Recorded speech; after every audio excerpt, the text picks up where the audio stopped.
ogohlantiruvchi belgilar. Oldindan beri yo'lda eringizda nav bor, nav yo'q haqida ogohlantiradi. Chiqib xatar bor, yo'lingizni chek.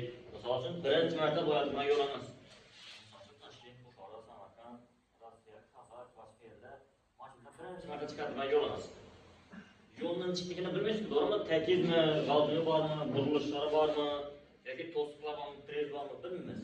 Ana bularni ogohlantiruvchi belgilar aytiladi. Nav bor, nav yo'qligi haqida eldindan ma'lumot beradi.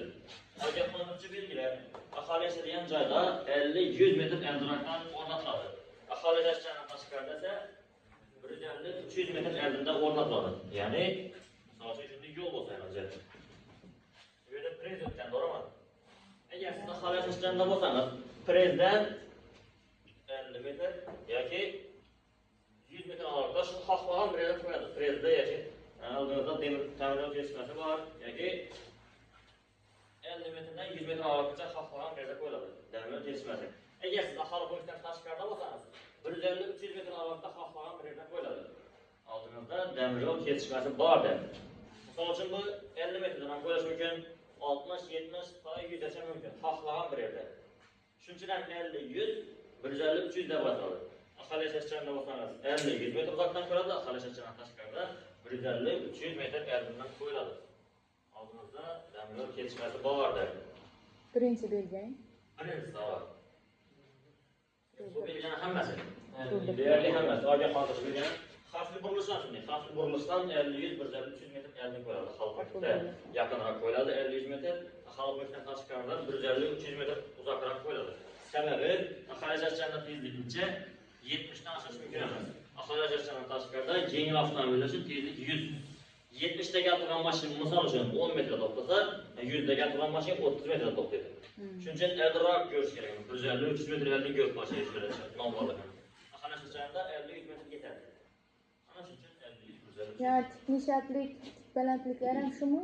Ha. Ular ham shuni qo'yiladi. Ogohlantirishning hammasi. Diğer hammasi tushuntiramiz. Kartalar bevosita o'zini qo'yiladi. Şlagbomli temir yo'l kesishmasi. Demak, oldimizda şlagbomli temir yo'l kesishmasi bor. Şlagbom degani yo'lni ochib beradigan bor o'sha. Ashunaqasi şlagbom. Demak, oldimizda şlagbomli temir yo'l kesishmasi borligi haqida ogohlantiradi. 1-2 şlagbomsiz temir yo'l kesishmasi. Bu endi o'zlarimizda temir yo'l kesishmasi prezlarning şlagbom yo'q o'zlarida. Şlagbom yo'q. Birinchisi şlagbomli, ikkinchisi şlagbomsiz degan. 1-3-1. Bir şlagbom bilan jihozlanmagan bir izli temir yo'l kesishmasi.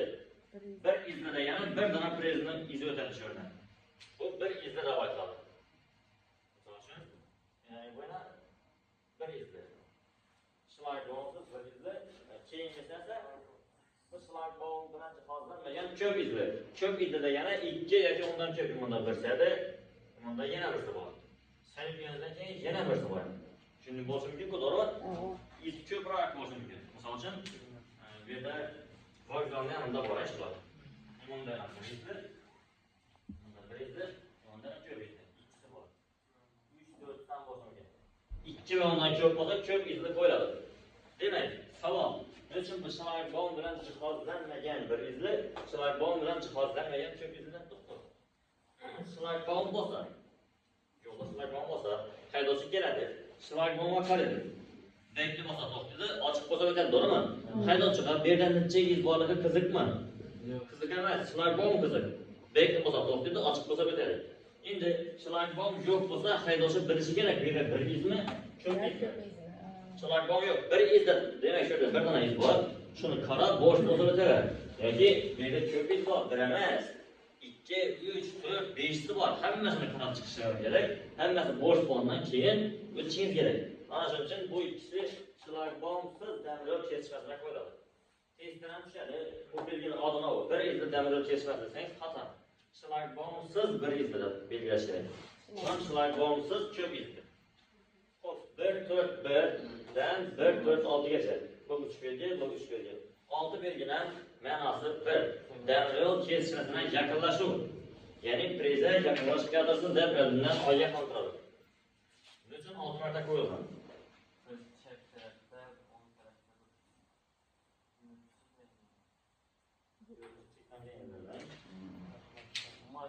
Balandroq mashina esa bir yondagi yo'lning tovushi uchun. Katta yo'l uchun ham. Burası yese. Altı biletli yo'l. Bu yerdan prez o'tgan. Bu yerda mashina yotgan. Bu yerda 3 chiziq uzdiradi. 1, 2, 3. Damni kesmasına yaqinlashadi. O'tganingizdan keyin bu yerda 2 chiziq uzdiradi. 1, 2. Bundan o'tgandan keyin 1 chiziq uzdiradi. Bundan o'tsangiz prez keladi. 3 chiziqdan uzoqroq yaqin qaldingiz, yana yaqin qaldingiz, bu prez degan misol uchun. Endi o'rta bo'lakdan ham yurish mumkin, bu da masalan qo'yibdi. Bu yerda katta bir fura gapirgan bo'ldi. O'rta bo'lakdan gapirgan, o'ng tarafida ulli fura gapirgan. O'ng tarafda belgi ko'rinadimi? Ko'rinmaydi. Bular hech qachon ko'rinmaydi, yurib bormasa. Bular ko'rinmasligi uchun men chap tarafdan qarashim kerak edi, ko'rinmadi. 1, 2, 3.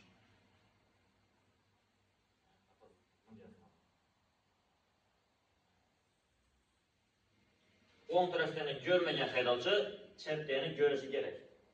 O'ng tarafdan ko'rish kerak yoki chapdan ko'rish kerak. Temir yo'l kesmasi eng xavfli joylardan birisi, to'g'rimi?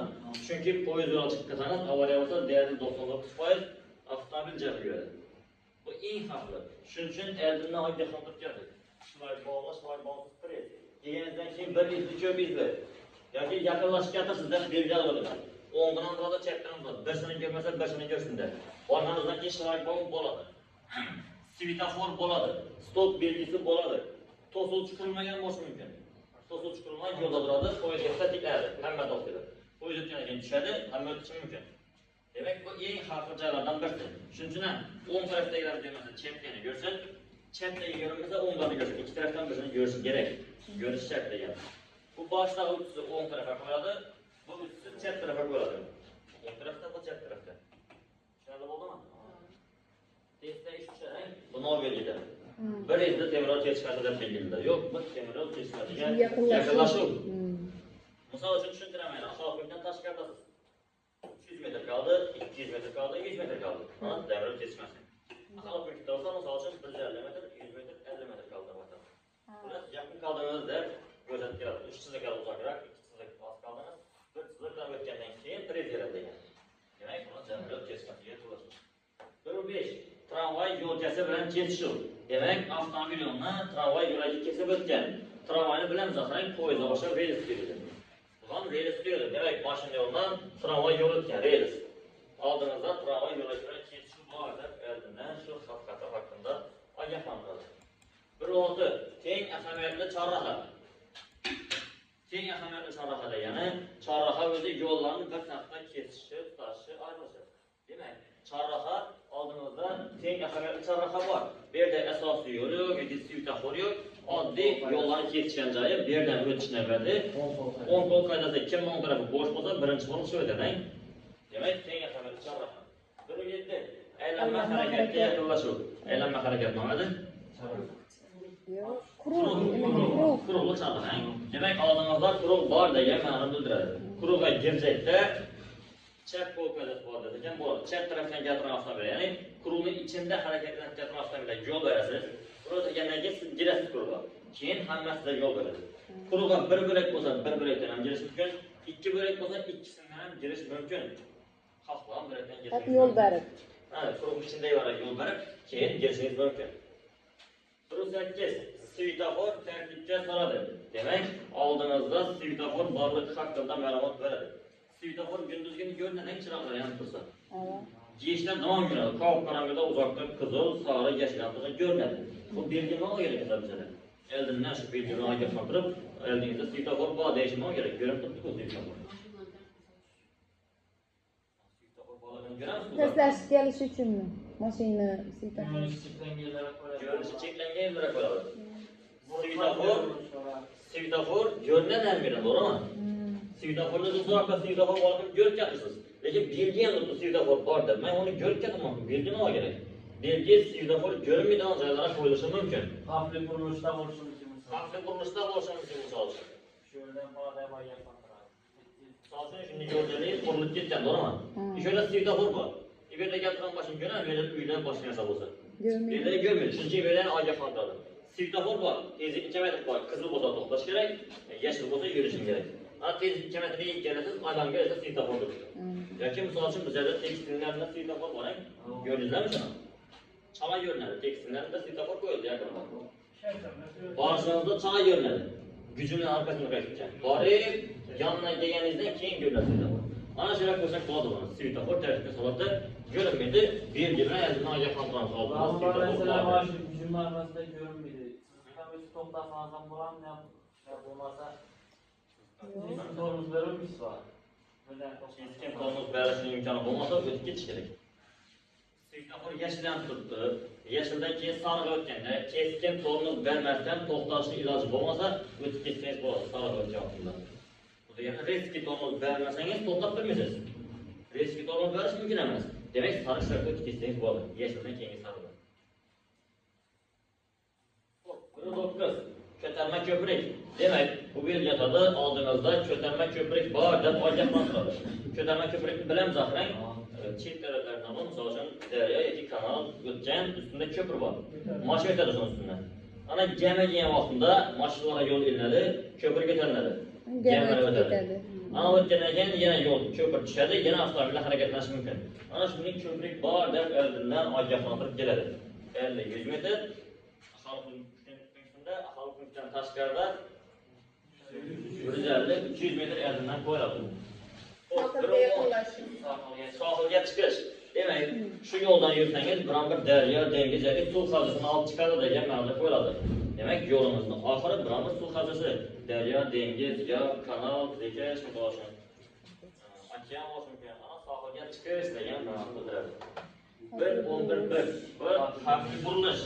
Xavfli burilish o'ngga, 1-11-2 xavfli burilish chapga. Xavfli burilishni bilamiz axrang. Azizlar xavfli burilish. Masalan, bu xavfli burilish o'ngga, bu xavfli burilish chapga bo'ldi. Xavfli burilishda pоворot yoqilmaydi, chiqaman. Shu yo'ldan ketasiz, yo'l burilib ketgan, pоворot yoqilmaydi. Agar shu yo'ldan bir ko'cha bo'lsa, shunga kechak bo'lsangiz pоворot yoqasiz. Lekin shu yo'ldan aylanib, yana shu yo'lda yurajak bo'lsangiz, pоворot yoqilmaydi, chunki shu yo'lda ketasiz. Yana shu yo'lda ketdingiz. Boshqa yo'lga o'tjak bo'lsangiz, pоворot yoqiladi. Xavfli burilishda pоворot yoqilmaydi. Tushunarli bo'ldimi? Xavfli burilish o'ngga, xavfli burilish chapga. 1-12-1 xavfli burilishlar. 1-12-2 bo'lgan xavfli burilishlar ikkisini farqi boshda chapdan boshlangan, boshida o'ngdan. Xavfli burilish tushundingizmi? Bir marta burilib ketgan. Xavfli burilishlar qanday boshlangan? Boshda chapa, keyin o'ngga burilib ketgan boshlangan. Yoki iloyingiz boshlangan. Boshda o'ngga, keyin chapa. Bunday yo'llar bo'ladi-ku. Iloyingiz bo'lib ketgan boshlangan. 19 O'zbekistondan keladiganlar bo'lsa, banka zavodidan bunday yo'l shunday. Boshingizda boshda chapa burilasiz, keyin o'ngga burilib ketasiz O'zbekistonga. Yarashingizdan. Bu xavfli burilishlar deb aytiladi. Xavfli burilishda birgina burilish bo'ladi. Bu birgina burilish. Xavfli burilishlarda 2 yoki undan ko'proq burilish bo'lishi mumkin. Shuning uchun ham xavfli burilishlar deb aytiladi. Tushunarli bo'ldimi? Shuni o'ldingizmi? Ben tushunmadim. Xavfli burilishlar. Xavfli burilishlar. Bir emas endi 2-3 dona burilish bor degani. Manasidan misol uchun yo'l boshda chapa, keyin o'ngga burilib ketadi, yoki o'ngga burilib chapa, iloyingiz bo'lib ketishi mumkin. Bu xavfli burilishlar deb ataladi. Xavfli burilishda bir yo'ldan kelasiz, o'ngga burilibdan shuna qarab ketadi yo'l. Yoki chapa burilib shuna qarab ketadi. Xavfli burilishda boshda o'ngga burilasiz, ichkariga yurib yana chapa burilasiz. 2 dona burilish bo'ldimi? Yoki 2 dan ko'p bo'lishi mumkin, 2-3 bo'lishi mumkin. Bular xavfli burilishlar deb ataladi. 19 O'zbekistonda banka zavodlarida boshingizda boshda chapa, keyin o'ngga burilib ketasiz. Bu xavfli burilishlar. Agar yo'l birgina burilib ketgan bo'lsa, bu xavfli burilish. O'ngga yoki chapa, xavfli burilishlar. İstanbul'dan. 1-13. Bu tik nisharlik. Tik nisharlik degani tik qiyoliq degani. Jamlasa qiyoliq. Kaza tushish degani. 1-14 bu tik balandlik. Balandda chiqish degani. Bu ikki belgi bir yerga qo'yiladi. Boshqa balandlikni ko'rasiz. Demak, tik balandlik dedi. Yo'l balandda chiqadi. Chiqqaningizdan keyin tik nisharlik turadi. Kaza tushadi. Tik nisharlik. Tushunarli bo'ldimi? Yo'l gelip boshda balandda chiqadi, chiqqandan keyin kaza tushasiz, to'g'rimi? Mana bu tik balandlik dedi. Bu yoqdan chiqqaningizda chiqqandan keyin nisharlik, endi tushasiz dedi. Ha, balandlik, tik nisharlik. Bu foizi oshgan sayin yo'l diklashib qoladi. Bu taxminan yo'llar to'g'ri yo'l. Bu diklik darajasidan kelib chiqib 12% bo'lsa, misol uchun bizlar baland ko'pir Fransa'daki. Eğer 10% olsa bundan pastroq bo'ladi. Eğer 15 olsa bundan balandroq bo'ladi. 20 olsa 30-40 olsa bundan balandroq ketadi. Faiz oshgan sayin yo'lon diklashib boradi.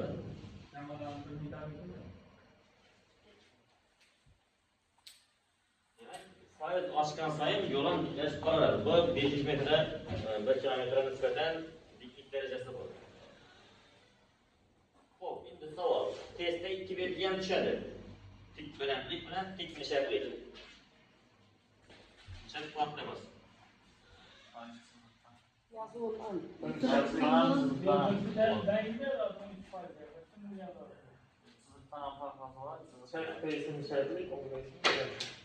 Bu nishatlikmi balandlikmi? Bu balandlik.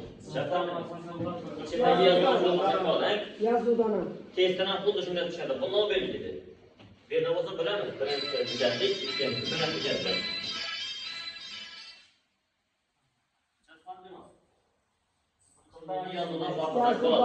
Yazıdan takrorlanadi.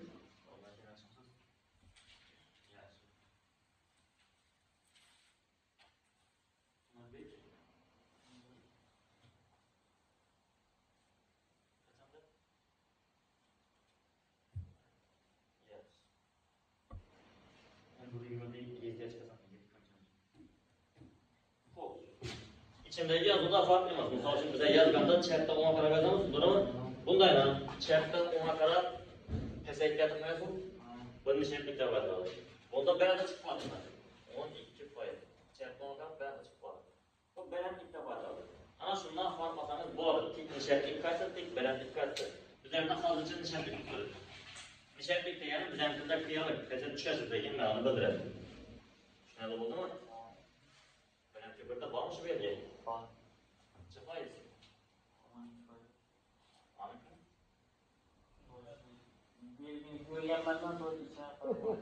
Belginin birisi yok mu? Birisi yok. Balandlik yok mu? Nişetlik yok mu? Nişetlik yok. Barşanızda balandlik var. Arada çıkanlardan keyin nişetlik koyuşı gerek. Lekin bu yok bizde. Tik balandlik bilan nişetlikni o'zini temasi bor. Nishaq harakatlanishi kerak. Aşağı hakkında to'liq tushuntiramiz. Hozircha qisqacha tushuntiramiz. Bu yerda skors o'zgartirmaydi. Ya'ni kuzatmaning o'zgartirmasdan dedi. Ajratmasdan qanoqday olmaydi. Balandda chiqishim skors almashtirilmaydi. 2 ga gapirmasangiz 2 da chiqasiz, 3 ga gapirmasangiz 3 da chiqasiz. Chiqqandan keyin ham cho'pon xalosday olib o'zini bozdan tushsin deydi. Bu mumkin emas. Skorsda qo'yish kerak. Tormoz tutmak lazım. Çıkacaktan ham, tushacakdan ham skors almashtirmaslik kerak. Tushunarli bo'ldimi? Keyin mabodo yo'l dar bo'lsa, chiqqanlar qismi dar bo'lsa. 2 mashin keldi, birisi balandga chiqib qoldi, birisi pastga tushib ketdi. Yo'l dar. Birisi-birisidan yo'l berish kerak. Kim birinchi bo'lib chiqadi?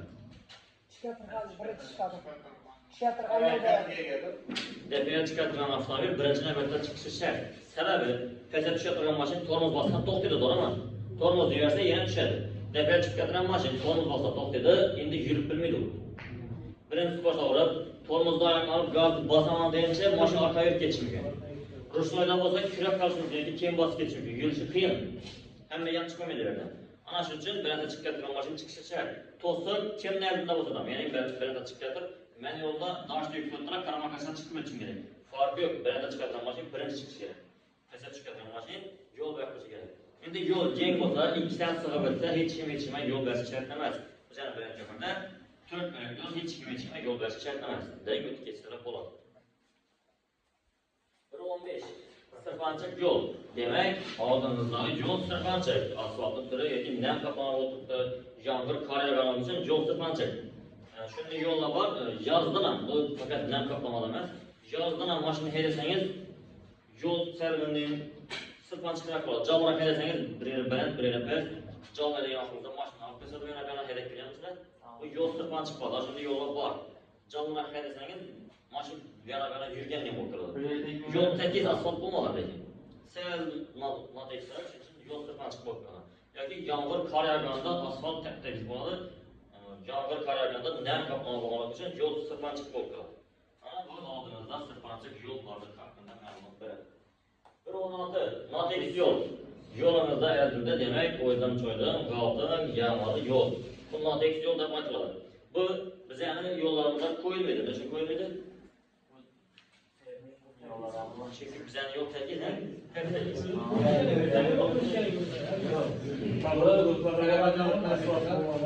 Yok, bu belge tekis yola koyulmuyor aslında. Bizden yol aslında doğru. Bizden yol tekis.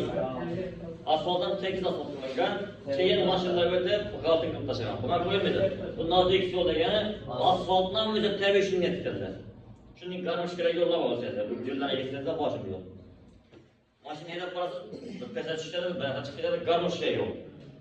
Asfaltdan shunday batikadilar. Ana shunday tekis yo'llar qo'yadi bu. O'zi yo'lni o'zi garmoshka, asfaltdan shunday bosadi ekanlar. Tekis asfaltdan, toza asfaltdan ham garmoshka bor.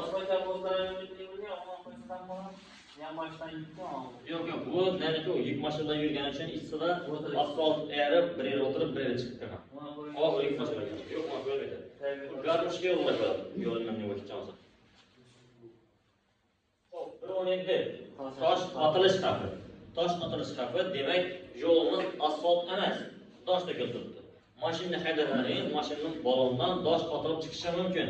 Ana shuning xavfi haqida ogohlantiradi. Demak, bu yerda tezlikni kamaytirish kerak, past tezlikni ehtiyot choralarini oshirib, oraliq masofani uzoqroq saqlab yurish kerak. Sababi bir mashinani derib qo'yarsangiz, bu mashinadan tosh otilib sizni oilangiz sindirsa, kemayibdir, siz aybdor. Chunki oraliq masofa saqlamadingiz. Uzoqroq yurish kerak. Tezlik past bo'lishi kerak. Jalla desangiz tosh otilib chiqadi. Asta desangiz bunchalik uzoq otilmaydi tosh. Shuncha ostaroq o'tish kerak. Boshqa harakat qatnashchilarni xalaqit bermasdan. Hop. 1.8 yo'l qatnov qismi darayishi 1.8 o'ngdan darayish, 1.8 ikki tarafdan darayishi. Misol uchun hozir bizning ko'prak ko'chak bo'ladi, borasida o'ngdan darayishlar ko'chak bo'ladi. Chunki o'ng tarafi yo'q-ku ko'prakning. Ilk qo'yiladi, chap tarafdan chiqish kerak. Yoki yo'l o'zining keng degan dor ko'prik bor, ikki tarafdan darayib ketgan. Bu yo'l qatnov qismi darayishına yaqinlashayotganlik haqida ma'lumot beradi. Ders boshida aytganimizdek, bular 50-100 metrdan ko'ra aholi punktda, aholi punktdan tashqarida 150-300 metr oldinroq qo'yiladi. Tushunarli bo'ldimi?